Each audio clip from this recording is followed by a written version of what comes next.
Aleluia. Oh, Jesus.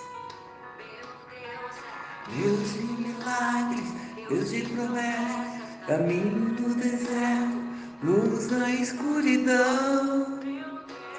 Esse é quem tu és. Meu Deus é milagres, promessas no deserto, luz na escuridão. Aleluia. Esse é o nosso Deus. E é sobre esse Deus que nós vamos falar hoje. Esse Deus de promessas, esse Deus de milagres, esse Deus que transforma vidas, esse Deus que muda a história. Louvado seja o nosso Deus. Glórias a ti, Senhor. Eu te louvo, Senhor, porque o Senhor é Deus sobre toda a terra. Louvado seja o nosso Deus. Bendito seja Ele para sempre. O Deus de milagres. Milagres. O Deus de milagres. O Deus do sobrenatural. O Deus de maravilhas. Bom dia, queridos. Milagres. O que é milagre? E como vivê-lo? Como eu vou viver o meu milagre? Segundo o dicionário, milagre é a manifestação direta e sobrenatural da vontade de Deus. Milagre não se explica, se vive. Ninguém explica milagre, assim como ninguém explica Deus. Mas o que gera um milagre? O que gera um milagre é a fé. Mas como eu posso ter fé? A palavra de Deus diz que a fé vem pelo ouvir. E ouvir qualquer coisa? Não. Ouvir a palavra de Deus. Ouvir a palavra de Deus gera em nós fé para viver o milagre. Todas as vezes que Jesus promoveu o sobrenatural, o que ele disse depois para a pessoa? Vai, meu filho, vai, minha filha, a tua fé, ela te salvou, a tua fé, ela te curou, a tua fé, ela te libertou. Não foi a fé de Jesus, porque ele é a própria fé, mas foi a fé da pessoa que foi até ele. Mas se você for reparar bem, todos os que viveram milagres tiveram atitudes. E o mais interessante é que todos eles estavam em movimento. Quando eles não estavam se movimentando na hora do milagre, alguém se movimentava por ele. Eu tenho dois exemplos aqui que a pessoa não se movimentou, mas tiveram amigos, líderes, pastores que se movimentaram por ele, por eles, porque eles não podiam. Foi o paralítico que não conseguia ver Jesus. E 4 amigos deles colocou em cima de uma cama. E quando chegou na casa onde Jesus estava, como sempre, rodeado de pessoas, sem conseguir entrar pela porta, abrir o telhado e colocar aquele paralítico diante do milagre. E se você reparar, quando o Senhor viu aquilo, Ele falou: seus pecados estão perdoados e a tua fé te curou. Levanta e anda. A tua fé, a tua disposição, o teu sacrifício de vir até mim te curou. O outro exemplo foi Lázaro. Quando as irmãs viram que Lázaro adoeceu, elas não deixaram Lázaro sozinho, mas pediu para que um amigo fosse até onde estava Jesus para chamá-lo Percebe? Houve um deslocamento, houve uma movimentação, houve uma atitude para que o milagre acontecesse. E Jesus se deslocou da onde ele estava há 3 dias para vir até Lázaro. A minha pergunta hoje para nós é: o que nós estamos fazendo para que o nosso milagre seja gerado? Que esforço você está fazendo? Que atitude você está tomando? Que mudança você fez para viver o teu milagre? Deus nunca vai abençoar uma pessoa inerte, uma pessoa parada, uma pessoa acomodada na sua área de conforto. Não. Seja o que Deus quiser, na hora que Deus quiser. Amém, queridos? Mas você precisa gerar fé para viver o teu milagre. Você precisa gerar expectativa para gerar o teu milagre. Você precisa viver isso.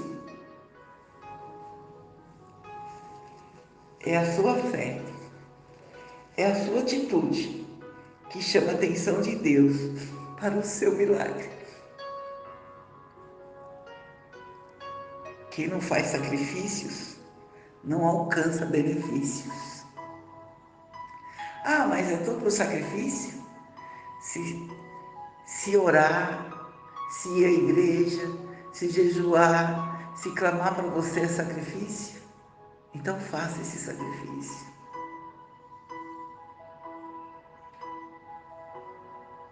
Eu marcho. Deus nunca vai fazer aquilo que você pode fazer, porque a tua parte é o natural, o sobrenatural é a parte dele. Eu marcho, ele abre o mar. Eu encho a talha com água, ele transforma em vinho.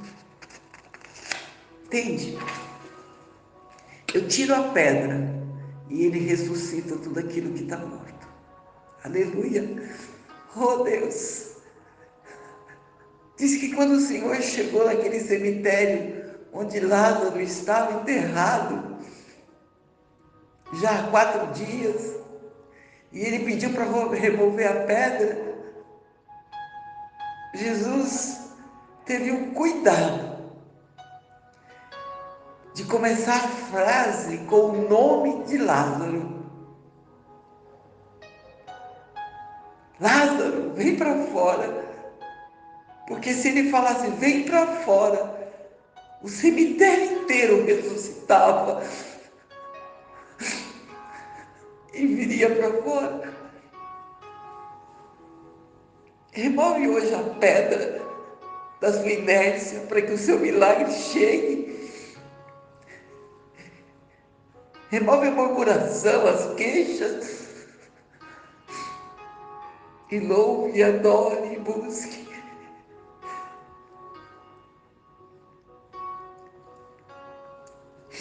Os israelitas, para viver o milagre de viver o mar se abrir, vocês lembram? O faraó havia liberado eles para ir embora e depois se arrependeu e veio com o exército todo atrás deles. Eles estavam em movimento. Os israelitas estavam andando, estavam caminhando. Mas quando a parte deles era caminhar, era andar. E quando eles chegaram diante do mar, onde só o sobrenatural de Deus os livraria. Olha o que o Senhor disse a Moisés, porque o povo parou, disse para eles para baixar, e eles baixaram e o mar se abriu. Movimento, deslocamento. Eles puderam ver os sinais e as maravilhas do Deus Todo-Poderoso. Quando Jairo, aquele centurião, soube que Jesus estava na cidade e a sua filha, à beira da morte, uma criança de 12 anos, sem um diagnóstico para sua doença, provavelmente já tinha passado em vários médicos. Ele não teve dúvida, ele se movimentou até Jesus. Ele foi até Jesus, ele saiu da sua zona de conforto, ele saiu do seu orgulho, ele foi até o Mestre. E é interessante que, nesse mesmo episódio, quando Jesus estava indo até a casa de Jairo, a mulher do fluxo de sangue, que estava há vários anos, também procurando uma cura, já gastado tudo que tinha em médicos, soube que Jesus estava passando por ali. Nesse dia, ela saiu da zona de conforto dela, e não era uma zona de conforto que ela queria, era uma zona de conforto provocada pela doença dela. Que naquela época uma mulher que estava com seu fluxo menstrual era colocada à parte, era colocada, reservada no teu quarto. Aquela mulher estava há 12 anos com seu fluxo de sangue ativo.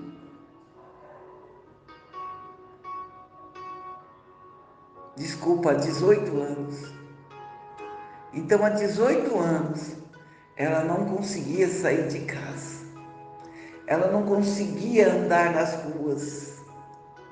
Aleluia. Mas quando ela soube que o Senhor, Jesus, o Jeová Rafa, o Deus que sara, quando ela soube que Ele estava ali, ela gerou atitude nela, ela falou, não posso perder, eu preciso ir até Ele. E se deslocou, mesmo fraca, mesmo sendo proibida, mesmo enfrentando dificuldade, ela foi até Ele. E é tão interessante que quando ela consegue tocar na orla de Jesus, ele sente que de dele saiu poder. Quando ela toca em Jesus, o poder da fé dela ativa a fé do Senhor. Ele falou, eu senti que de mim saiu o poder, a fé dela chamou a atenção de Jesus para gerar o milagre dela. Aleluia. A mulher cananeia, lembra da história dela? Ela era cananeia. Os cananeus eram inimigos dos judeus. Mas ela não teve dúvida. Quando ela soube que Jesus estava por ali, ela enfrentou os seguranças de Jesus. Ela enfrentou os guarda-costas de Jesus e gritou, tem misericórdia de mim, a minha filha está terrivelmente endemoniada, eu preciso que o Senhor me ajude, eu preciso.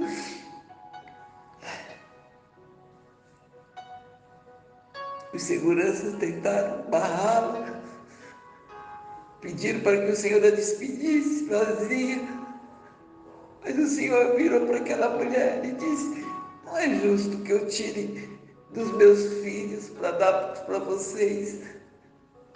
Não é justo que eu deixe de visitar alguém da igreja para visitar alguém que nunca foi à igreja. Não é justo que eu tire uma cesta básica de quem frequenta a igreja para quem não frequenta. Mas essa não é a justiça do Senhor. Esse não é o pensamento do Senhor. Quando ele disse isso, ela falou, sim, Senhor, eu sei, mas eu me contento com as migalhas que caem da sua mesa. Por favor, me ajude. E ele diz, vai, a sua filha já está curada. A tua fé libertou a sua filha. Houve um deslocamento, ela foi até Jesus. Naamã, lembra? Aquele capitão leproso, Aí você vai falar para mim, mas faz, no leproso não ficava à parte, às margens? Sim, eu creio que a lepra de Naamã não era essa lepra que tinha que se afastar. Tanto é que ele era capitão, tanto é que ele era um homem honrado, ele tinha família, ele tinha soldados abaixo dele, mas aquela lepra o incomodava, porque ter lepra era um sinal de fraqueza. Naquela época, todas as doenças era castigo de Deus. Naquela época, querido, por favor. Agora não. Hoje a gente entende que o sol vai brilhar para o justo e para o injusto, que a chuva vai cair para os bons e para os maus, e que o crente pode passar por doença, por dificuldade, sim.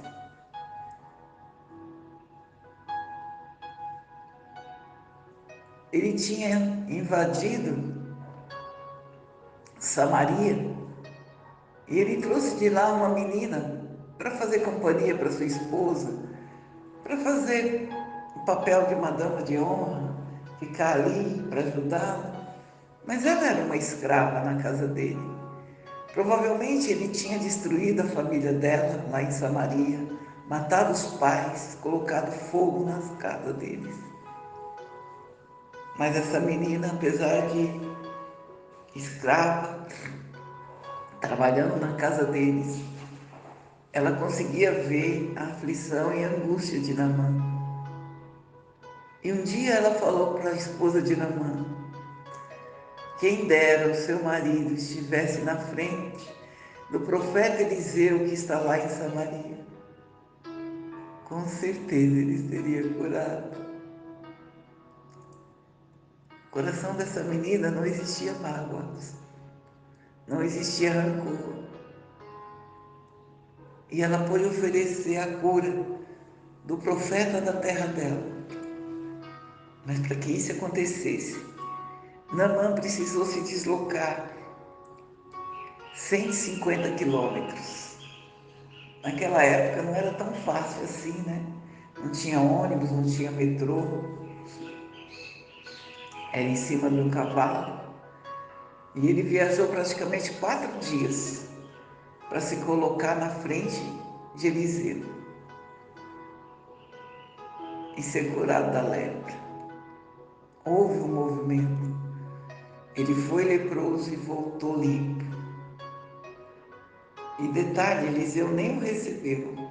Eliseu só mandou ele se banhar no Rio Jordão. Ana, esposa de Eucana, lembra dela? Estéril. Naquela época, a esterilidade também era considerada uma maldição. Uma pessoa sem capacidade de gerar naquela época era considerada amaldiçoada. E além do mais, ela era humilhada pela concubina do marido dela, Penina, que a humilhava cada vez que Penina engravidava. Ana morria mais um pouco. Eucana tentava consolar, agradava a ela mais que as outras. Chegou até a dizer: não sou eu para você o suficiente? Ela: claro que não, meu marido, você é meu marido. Eu desejo ter um filho nos braços. E diante da sua dor, da sua humilhação, quando ela não aguentou mais, ela se deslocou até Siló, de Jerusalém a Siló, para ir ter com o profeta Eli. E ali diz que ela orava a tal ponto do profeta achar que ela estava bêbada. E ela disse: não, eu tenho a alma amargurada, eu tenho a alma trancada, eu preciso gerar. E ele falou: pode ir. Por essa época você terá os seus filhos nos braços.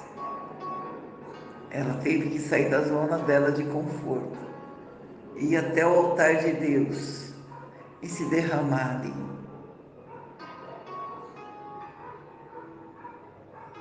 E aí veio Samuel.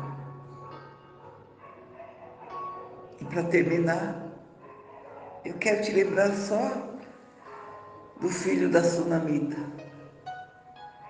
Essa história está lá em 2 Reis, no capítulo 4. A história de uma mulher rica que abrigou na casa dela um profeta, o profeta Eliseu. Ela abriu a casa dela para o profeta, alimentava, dava um lugar para ele descansar. E não contente com isso, ela fez um quarto com todo o conforto para que ele, quando passasse por aquela cidade, ele pudesse descansar em paz naquele lugar. Ela chamava a bênção para dentro da casa dela. Um dia, esse profeta falou assim: eu quero recompensar esta mulher por todos os benefícios que ela nos fez. Vai lá, Jesus, chama ela. E ela disse: profeta, eu estou bem, eu não preciso de nada, eu estou na minha terra, eu tenho um casamento abençoado, meu marido é rico, eu não preciso de nada.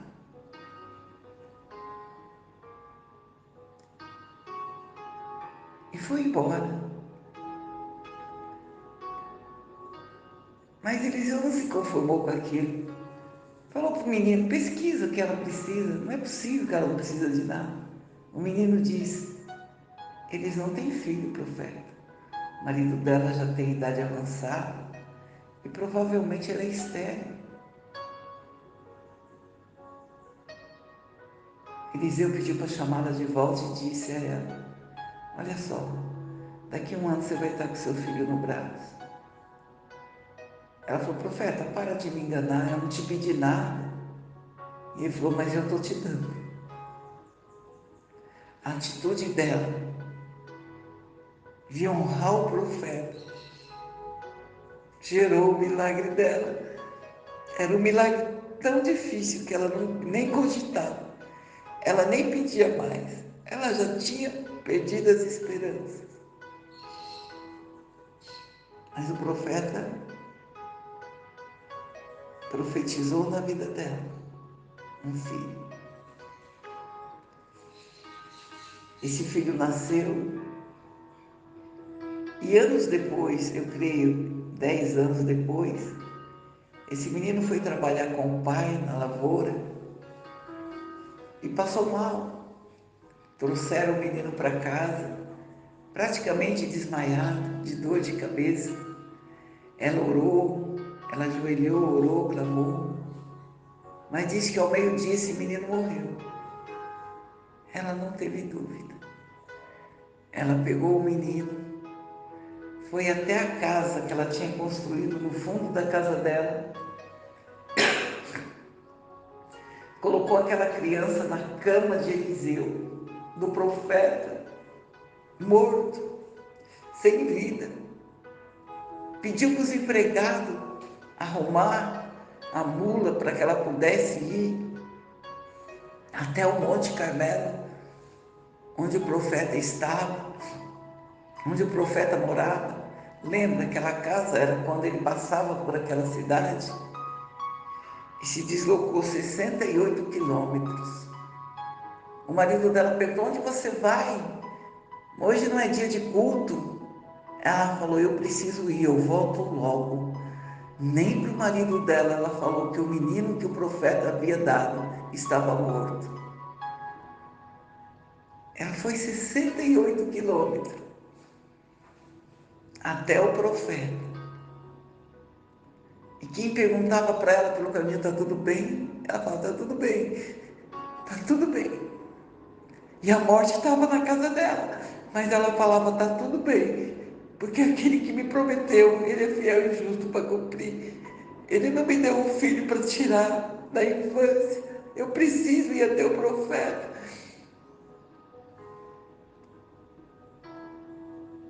E foi até Eliseu. E Eliseu veio até ela. E o menino foi ressuscitado.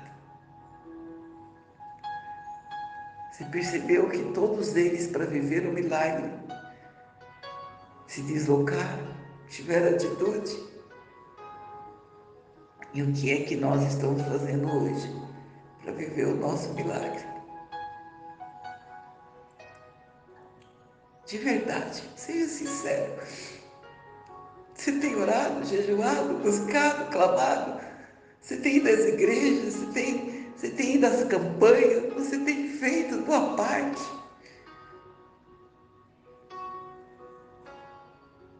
Que nesta manhã o Senhor te abra os olhos para você poder viver o teu milagre, o teu sobrenatural.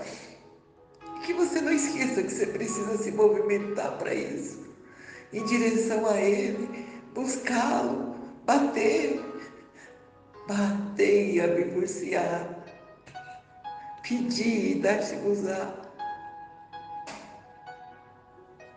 Que nesta manhã você comece a gerar o teu milagre na tua mente.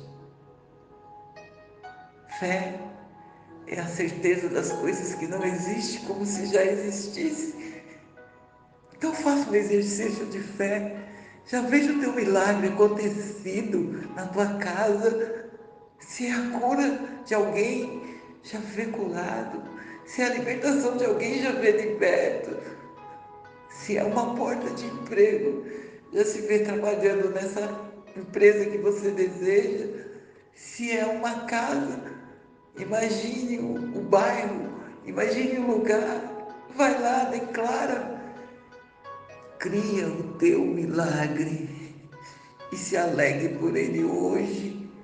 Movimente, tenha atitude, em nome de Jesus, porque Ele é Deus de milagre, é Deus de promessa, é Deus que traz luz na escuridão. Que você possa viver o teu milagre, hoje e sempre, em nome de Jesus.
Deus de milagres, Deus de promessas, caminho no deserto, luz na escuridão.